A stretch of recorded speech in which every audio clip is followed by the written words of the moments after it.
Di sebuah sekolah yang ceria, seorang murid bernama Amira datang ke sekolah dengan penuh semangat. Dia suka belajar dan bercita-cita untuk berjaya pada masa hadapan. Weh, aku dah sampai dulu. Yelah. Zafran.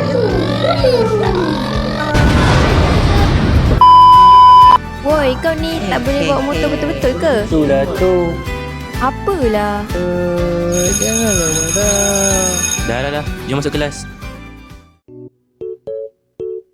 Weh, lain kali janganlah bawa motor macam tu. Bahayalah. Assalamualaikum anak-anak. Hari ni cikgu nak bagi tugasan untuk pertandingan inovasi robot. Ya ke cikgu? Wow. Cikgu harap kamu semua boleh buat. Bye. Aku rasa aku ada idea. Oi, fikir apa tu Amira? Sibuklah. Aku tengah fikir idea aku. Idea kau je. Idea kita orang tak nak. Kan dah pernah cakap ikut idea aku je. Okey. It's okay. Semua tak trust aku. Aku boleh buat sendirilah robot aku. Tengok je lah.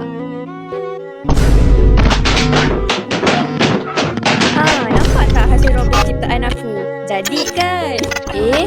Apa pasal rosak pula ni? Dah lah penat buat benda ni. Ni mesti ada yang tercabut ni. Hai, budak ni. Tak reti betul nak bekerjasama.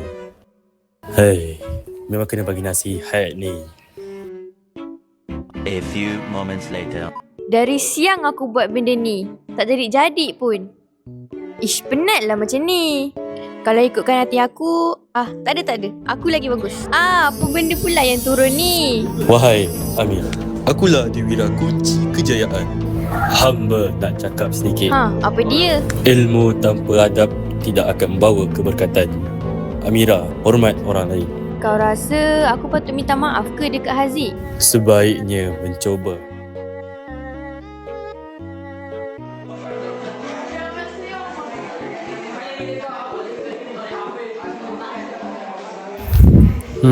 Datang pun.